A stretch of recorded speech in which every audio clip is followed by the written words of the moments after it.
Mesdames, Messieurs, bonjour. Bienvenue au 13h. Depuis dimanche, le Premier ministre est à Djeddah. Sur place, Django Sissoko s'est rendu au siège de la Banque islamique de développement. Il a obtenu l'engagement de la BID auprès du Mali pour la relance économique et la reconstruction du Nord. Le président du groupe financier a annoncé hier la reprise imminente des travaux du barrage de Taoussa et de sa route d'accès. Le récit de nos envoyés spéciaux, Youssouf Touré, Abouakar Traoré.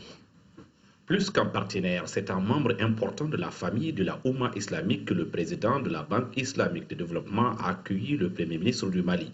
Immédiatement, Ahmed Mohamed Ali, qui connaît bien le Mali pour y avoir séjourné plusieurs fois, a improvisé un entretien avec Django Sissoko pour s'enquérir des dernières nouvelles d'un pays meurtri, mais qui se remet debout selon le Premier ministre. Lundi matin, rendez-vous au siège du groupe de la BID.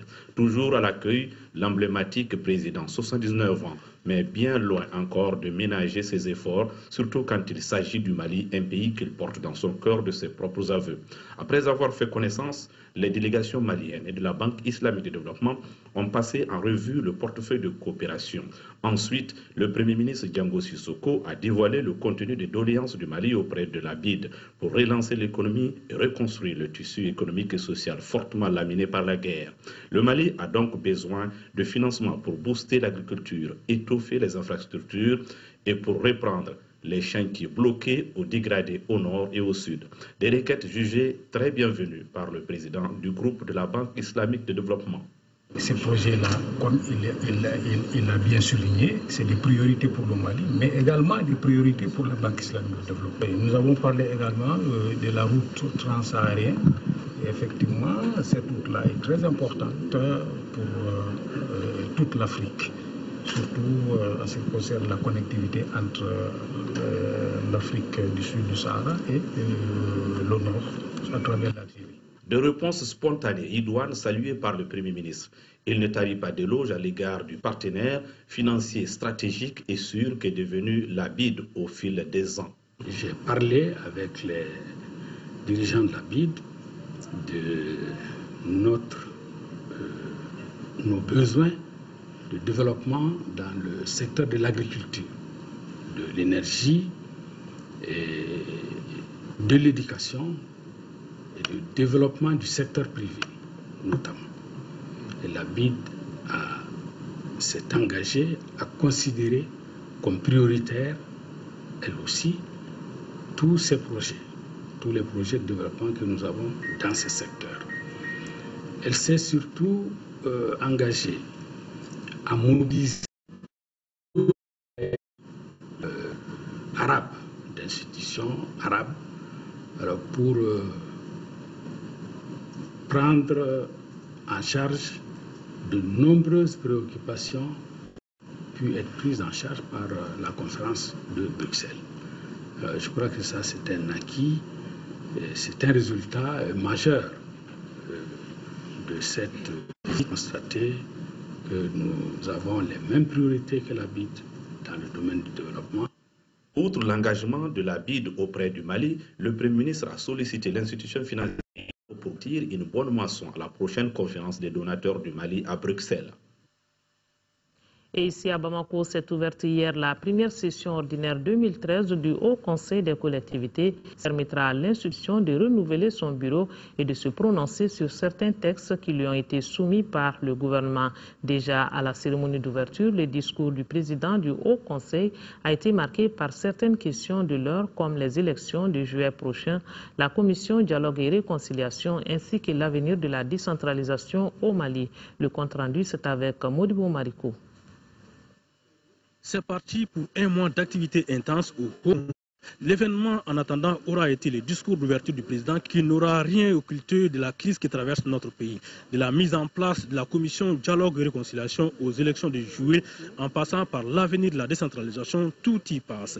S'agissant par exemple de la commission dialogue et réconciliation, le Haut Conseil des collectivités salue sa mise en place, non sans donner des pistes pour la réussite de sa mission.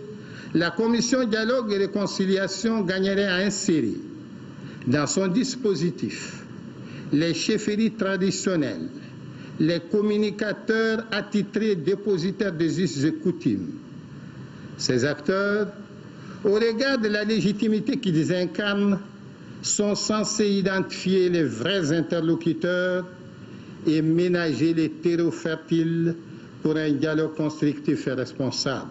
Qualifiant les élections de juillet d'équation à plusieurs inconnus, le président n'ignore pas pour autant l'impérieuse nécessité de sa tenue. Oumarou Ag Mohamed Ibrahim appelle pour cela à l'implication de tous les Maliens. Réussir ces élections signifie d'opérer toutes les étapes du processus dans les délais légaux. Pour ce faire, gouvernement, partis politiques et société civile doivent davantage se serrer les coudes pour gagner le pari ensemble pris, tant il est vrai que le fichier biométrique, bien que très apprécié par les Maliens, comporte en lui également des lacunes très diverses. Le développement des régions du Nord et de celui de tous les restes du pays passe par la décentralisation certes, mais en évitant certaines erreurs du passé comme le non-transfert des ressources aux collectivités. Il faudra désormais affecter aux collectivités territoriales les compétences et les ressources nécessaires et veiller scrupuleusement à ce que celles-ci soient sainement utilisées dans l'intérêt exclusif des populations. Ceci nous paraît d'autant pertinent que notre conviction profonde demeure que la vraie décentralisation, perçue tel un levier de développement à la base, offre une solution idoine aux revendications liées à la malgouvernance. Autre erreur à éviter pour la sortie des crises, c'est celle de privilégier les groupuscules armés pour des négociations au détriment des représentants légitimes des communautés à la base. Rôle et place de la jeunesse dans la résolution de la crise sécuritaire et dans la réconciliation nationale, c'est le thème d'une conférence débat tenue dimanche ici à Bamako et c'est une initiative de l'association des scolaires et universitaires du cercle de Goundam. Le point c'est avec Tchemoko Konati. Après une période de troubles, le Mali est en voie de retrouver la paix. Pour consolider cet acquis, l'association des scolaires et universitaires du cercle de Goundam entend jouer sa partition. Une volonté qui se matérialise à travers cette conférence débat. Le thème retenu, rôle et la place de la jeunesse dans la résolution de la crise sécuritaire et dans la réconciliation nationale. Je lance un vibrant appel au brassage, à l'unité, à la cohésion sociale. Le Goundam est composé de 4 ethnies différentes, les Sonrai, les Tamashek, les Peuls et les Arabes. Leur cohabitation qui date de très longtemps a connu des moments de fracture, dira le conférencier. Pour Djadji Amassango, ces crises précédentes ont trouvé leur solution dans le dialogue. Vivre ensemble, c'est obligatoire. Alors ça, il ne faut pas le dire doucement, hein. C'est obligatoire et c'est incontournable. Aujourd'hui, c'est vrai que les plaies sont béantes. Tu vois ton agresseur en face, tu vois ton violeur en face, tu vois le complice en face. Mais c'est aujourd'hui et demain.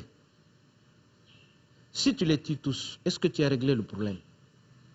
Est-ce qu'ils l'ont fait volontairement? Alors il faut avoir la tête froide et inviter les jeunes à se calmer parce que l'ardeur est juvénile. Les échanges ont notamment porté sur les relations intercommunautaires et le respect du prochain.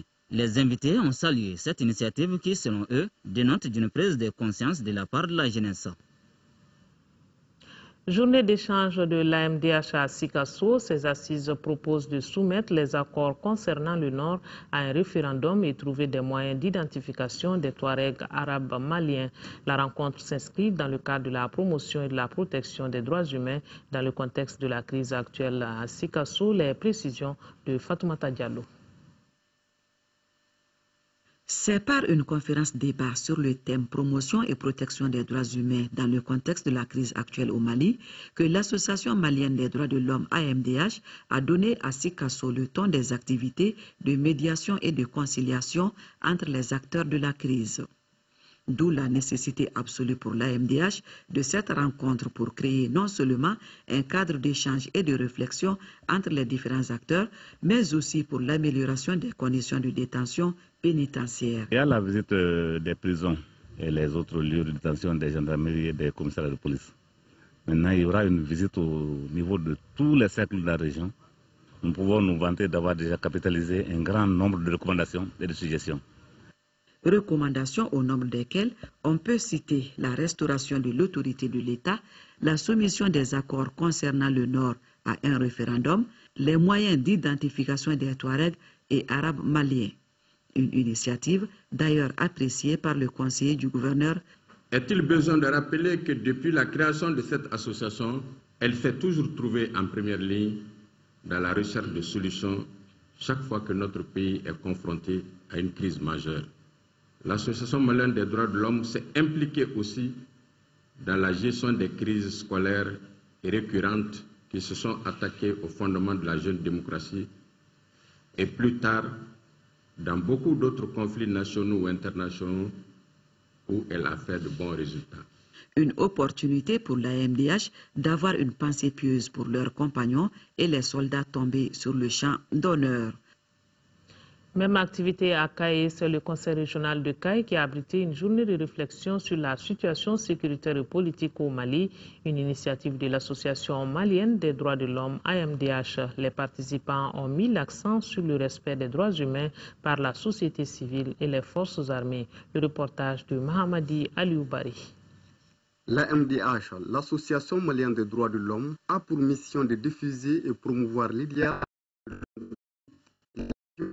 les respects. Ce cadre qu'une journée de réflexion sur la situation sécuritaire et politique dans notre pays. Les objectifs de cette rencontre entre les autorités politiques, militaires et la société civile sont entre autres créer un cadre d'échange, de réflexion entre les différents acteurs de sécurité et de dégager des voies et moyens pour une sortie de crise. Tous les participants sont unanimes que la réconciliation est inévitable et qu'il faut indispensablement aller à ça, mais à la condition de passer par la justice. L'AMDH, avec l'appui de ses partenaires, a donc jugé nécessaire vraiment d'instaurer un climat de paix et de sécurité. Au cours de cette journée, les participants ont salué l'engagement de la communauté internationale en faveur de la sortie de crise au Mali. Ils ont mis l'accent sur le respect des droits humains par la société civile et les forces armées. Ils ont identifié un certain nombre de défis à relever, à savoir la protection des droits humains, la lutte contre l'impunité et la réparation des préjudices subis, et l'organisation des élections libres et transparentes et la réconciliation nationale, condition sine qua non d'une paix durable dans un Mali réconcilié. Actualité hors du Mali, direction la République démocratique du Congo pour parler du mouvement M23. On se rappelle, ce mouvement a repris les armes le 6 mai 2012 après le refus de leur intégration au sein de l'armée. Le mouvement a connu des problèmes dans son commandement. Il a donc essayé de réorganiser le système de commandement avec plusieurs fractions. Aujourd'hui, les négociations sont au ralenti avec les autorités de Kinshasa. Lorsqu'il annonce sa création, le mouvement du 23 mars ne dispose à l'époque que de peu d'hommes et peu de moyens. Composé d'anciens rebelles congolais qui ont combattu un temps les Hutus du FDLR en échange d'une intégration dans l'armée régulière qui n'a jamais eu lieu, ils reprennent les armes le 6 mai 2012, cette fois sous la bannière M23. Le mouvement progresse rapidement, mais malgré ses succès militaires, le M23 est traversé par les crises de commandement. Il se compose désormais de plusieurs factions rivales partagées entre le Rwanda et la RDC. Bertrand Bisimwa dirige officiellement les activités politiques. Le général Sultani Makenga gère quant à lui la branche armée que les Nations Unies accusent de nombreuses exactions, dont le recrutement d'enfants soldats. Son leader historique, Bosco Ntaganda, surnommé Terminator, est quant à lui accusé des mêmes crimes par la Cour pénale internationale. En novembre dernier, le M23 marche sur la ville de Goma, provoquant le retrait précipité des troupes régulières de l'armée congolaise. Après d'âpres négociations, il se retire finalement pacifiquement 10 jours plus tard, sous pression des pays de la région, non sans repartir chargé de matériel militaire et administratif. Aujourd'hui, les négociations à Kampala avec les autorités de Kinshasa sont dans l'impasse. Le M23 exige un cessez-le-feu avec l'armée congolaise. En une année, les combats... Notre grain de sel qui est un peu de professionnalisme et de rigueur dans les entraînements, mais après c'est à eux de choisir. Respect, tolérance, rigueur et fair-play sont les maîtres mots de l'académie. Mais Rick Rimo ambitionne de former de 200 à 300 joueurs par année, un véritable challenge, car tous rêvent de passer du terrain d'entraînement au stade de compétition. La pratique du foot qui nécessite une bonne santé, la chronique santé à présent avec comme sujet la malnutrition et sa prise en charge à l'hôpital du Mali. La structure reçoit dans son unité de récupération nutritionnelle intensive des enfants malnutris d'autres structures sanitaires de la commune 6. Les résultats enregistrés ici grâce aux différents partenaires sont encourageants. 0 décès d'enfants liés à la malnutrition depuis septembre 2012. Focus Santé, c'est une réalisation de Tchessira Dambélé.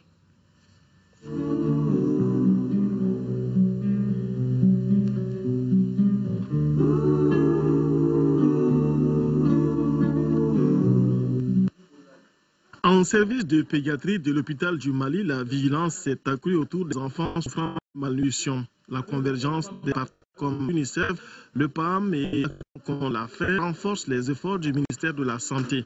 Pendant 5 derniers mois, 89 admissions d'enfants souffrant de malnutrition dans l'unité de récupération nutritionnelle intensive.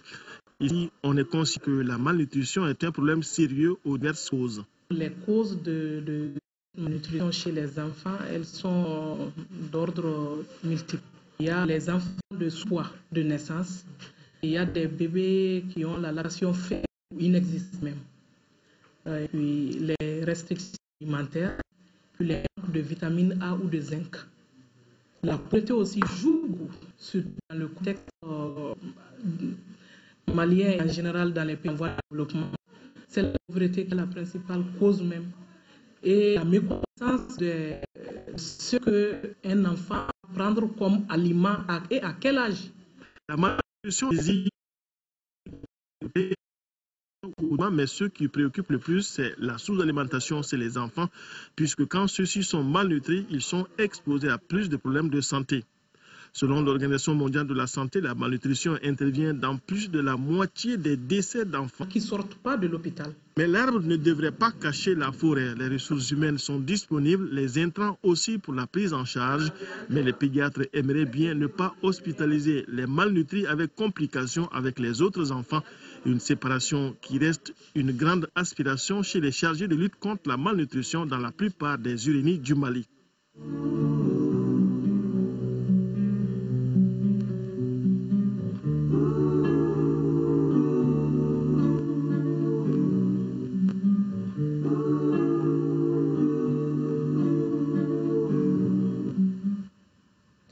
Point final à cette édition. Prochain